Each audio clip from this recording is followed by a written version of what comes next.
Welcome to doctor மைத்லிஸ் music therapy channel. இன்றைய பதிவிலையும் டாக்கிங் த டாக் பாசிட்டிவ் அப்படின்ற தலைப்பில் சில செய்திகளை நம்ம பகிர்ந்துக்கலாம்.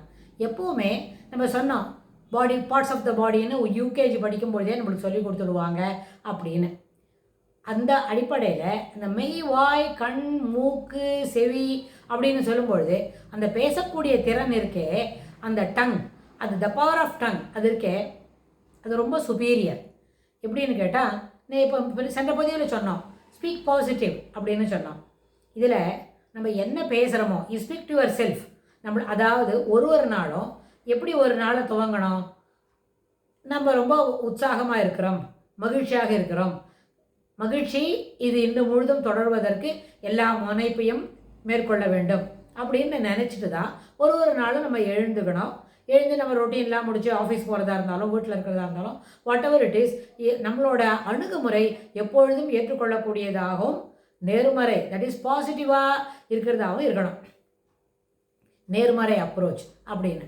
அதுக்கப்புறம் ஒரு நாள் கூட நம்ம என்ன சொல்லக்கூடாது, I am depressed, I am not well, I am sick, எனக்கு நோய் சுகவீனமாக இருக்குது, எனக்கு இது முடியல அது முடியல, எனக்கு ரொம்ப வருத்தமாக இருக்குது, துக்கமாக தொண்டையை அடைக்கிறது, எனக்கு அழுகியே வந்துட்டே இருக்குது அப்படின்னு சொல்கிறத காட்டிலும் I feel better, I am grateful, கடவுளுக்கு இன்றைய நாள் சிறப்பாக அமைய வேண்டும் என்பதற்கு நன்றி கடன் பற்றிருக்கிறேன், நன்றி உடையவனாக இருக்கிறேன் அப்படின்னு சொல்லி எல்லாம் வல்ல அந்த பரம்பொருள் இருக்கே ஆம்னி பர்சன்ட் மாத்திரம் அதோடு கூட இட் இஸ் ஆம்னிபொட்டன்ட்.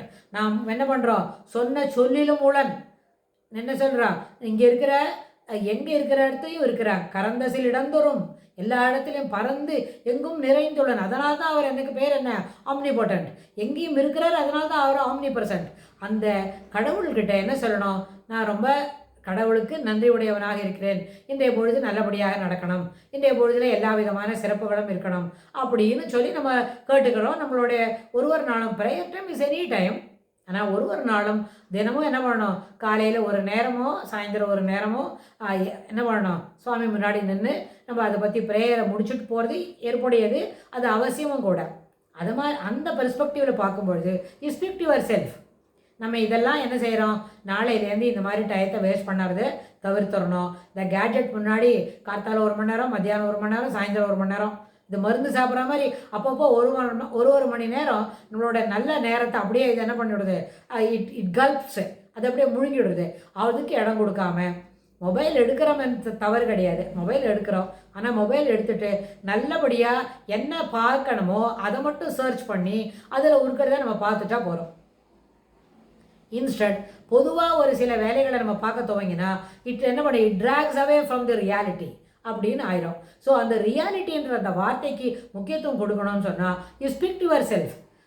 ஒரு நாளும் நம்ம இப்படி தான் இருக்கணும், இது போல் நம்ம இருக்கணும். நாளையிலேருந்து இந்த கேட்ஜெட் முன்னாடி செலவழிக்கிற 3 மணி நேரத்தை அதை என்ன பண்ணிடணும், பாதியாக 1.5 மணி நேரம் குறைச்சிடணும். அந்த 1.5 மணி நேரத்துக்கு நம்மளுக்கு எந்த டாபிக் பிடிக்கும், நியூரோ சைக்காலஜி பிடிக்குமா, நியூரோ பயாலஜி பிடிக்குமா, இல்லை நியூரோ பயாலஜி இல்லை பிடிக்காது, மியூசிக் பிடிக்குமா, பிரெயின் அண்ட் மியூசிக் பிடிக்குமா, பிரெயின் அண்ட் பிஹேவியர் பிடிக்குமா, அதுபோல் எந்த சப்ஜெக்டில் நம்மளுக்கு விருப்பம் இருக்கோ ஈர்ப்பு இருக்குதோ அதுக்கு தகுந்த மாதிரி ஒரு 1.5 மணி நேரம் நம்ம என்ன செய்யணும், நம்ம சப்ஜெக்டில் படிக்கிறதுக்கு முயற்சி செய்யணும். இது ஒரு டு பிகின் வித் என்ன பண்ணலாம், முதல்ல ஒரு 40 நிமிஷம் பார்க்கறதுக்கு முயற்சி பண்ணலாம். ஸ்லோலி இது எப்படி இந்த கேட்ஜெட்டை சாதாரணமாக ரீல்ஸ் பார்க்கும்போது it pulls you away, it drags you away from the reality இருக்கும், அதுவும் என்ன பண்ணோம், அதுபோல் ஒரு 40 மினிட்ஸ் பார்க்க துவங்கினா ஸ்லோலி ஒன்று போட்டு ஒன்று உள்ளேயே காமிச்சிக்கிட்டு இருக்கோம். நிறைய செய்திகளை நம்ம அங்கே படிக்க முடியும். அதனால் என்ன ஆகும், இந்த அனாவசியமாக ட்ரிப்ஸாகவே இருக்கே, வாண்டாத தேவையில்லாதவற்றை பார்த்து கொண்டு அந்த கேட்ஜெட்டில் டயத்தை வீணடிக்கிறத தேவையானவளுக்கு நம்ம செய்ய முடியும். இது இப்போ சொல்கிறோம் ஒரு 15 நிமிஷத்துலேருந்து இதே பழக்கம் நம்மளுக்கு தொடர்ந்து வரும்னு கேட்டால் அது ஒரு பெரிய கொஸ்டின் மார்க் தான். வீ கேனாட் என்ன பண்ண முடியாது, அதை கமாண்ட் ஓவர் தி ரீல்ஸ் அப்படி இருக்க முடியாது. நிறைய நேரம் மறுபடியும் ட்ரிப்ஸ் அவே தான். ஆனால் ஓவர் த பீரியட் ஒரு வாரம் 10 நாளில் இது நம்ம கட்டுப்பாட்டுக்கு வரதை நம்ம நிதர்சனமாக பார்க்க முடியும். It shapes the reality, it shapes our individual potential. அது வரைக்கும் வரும். அந்த பொட்டன்ஷியலை நம்ம அட்டைன் பண்ணுறதுக்கு துளியாக வந்துருத்தோன்னா அப்புறம் வி வில் நாட் என்ன பண்ணுவோம், டெம்ப்டட் அவே டுவர்ட்ஸ் ரீல்ஸ்க்கு நம்ம போகாமல் இருக்க முடியும். இது எல்லாருக்கும் ஏற்புடையது தான். இது ஹோம் மேக்கருக்கு வீட்டில் இருக்கிறவங்களுக்கு மட்டும்தான் இல்லை, ஸ்கூலுக்கு போகிற பசங்க அப்புறம் பாடம் படிக்க இப்போ வந்துக்கிட்டே இருக்கு ஆனுவல் எக்ஸாம் 12ஆம் கிளாஸ் பசங்களுக்கு அப்படின்னு சொன்னால் அந்த 10ஆம் வகுப்பு படிக்கிறவங்களும் 12ஆவது வகுப்பு படிக்கிறவங்களும் வரப்போகிற டிசம்பர் மாதத்துலேருந்து தொடர்ந்து அவங்க நேரத்தை வீணடிக்காத படித்தாதான் கண்டிப்பாக இந்த 10ஆம் கிளாஸ் என்ன பண்ண முடியும், சக்ஸஸ்ஃபுல்லாக மேலுக்கு வர முடியும். அது வந்தால் தான் அடுத்தது 12ல் என்ன செய்யணும்னு ஒரு முடிவு எடுக்க முடியும். ஸோ இந்த அடிப்படையில் நம்ம யோசித்துக்கணும்.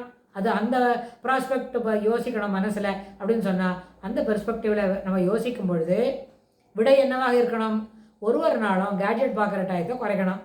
கேட்ஜெட் பார்க்குறதுல தேவையான கேட்ஜெட் பார்க்கணும், ஆனால் தேவையான செய்திகளை மட்டும்தான் பார்க்கணும். நம்மளுக்கு கணக்கு போட தெரியலன்னா அதுபோல் மேத்தமேட்டிக்கல் சொல்யூஷன்ஸ் எங்கே கிடைக்குமோ அந்த சைட்டு போய் பார்க்கணுமே தவிர அதுதான் ஏற்புடையது. அதனால் the more you speak to the self, இதெல்லாம் நம்ம செய்யணும், இப்படி நம்ம செய்யணும், நாளையிலேருந்து நம்ம இப்படி இருப்போம், நாளையிலேருந்து ஒழுங்காக நேரத்துக்கு எழும்புவோம், நல்லபடியாக படிக்க துவங்குவோம், காலையில் 1 மணி நேரம் படிச்சுட்டு தான் ஸ்கூல் போகிறதுக்கு தயார் பண்ணிப்போம். அதுபோல் நம்ம ஒரு விஷயத்தையும் சொல்ல துவங்கினா over the period that shapes our reality. நம்மளுடைய உண்மையான ஒரு அளவு இருக்குல்ல, ஒரு உருவம், அந்த உருவம் என்கிறது என்ன, பாசிட்டிவானது, நேர்மறை கருத்துக்களை மட்டுமே கொண்டது, சிறப்பான படிப்பதற்கு பயனுள்ளதாக அமைவது அப்படின்னு சொன்னால் அது ஓவர் த பீரியட் அதுவே ஒரு நிஜமான ஒரு உருவமாக மாறுவதற்கு எல்லா வாய்ப்பும் உண்டு. அப்படின்றத எப்படி கண்டுபிடிச்சிக்க முடியும், you speak to the self, என்னால் இது செய்ய முடியும் அப்படின்னு ஒரு நாளும் தினமும் நம்ம இதை பற்றி பேச துவங்கினா இதுவே நம்மளுடைய வாழ்வின் அந்த உருவம் இருக்கே, the shape of the individual, அதை மாற்றி தரும். அதற்கு அத்தனை வலு உண்டு அப்படின்னு சொல்லி இந்த பதிவை நம்ம நிறைய செய்கிறோம். இதுக்கு தொடர்புடைய செய்திகளை வரப்போகிற பகுதிகளிலும் பார்க்கலாம். தேங்க்ஸ் ஃபார் வாட்சிங்.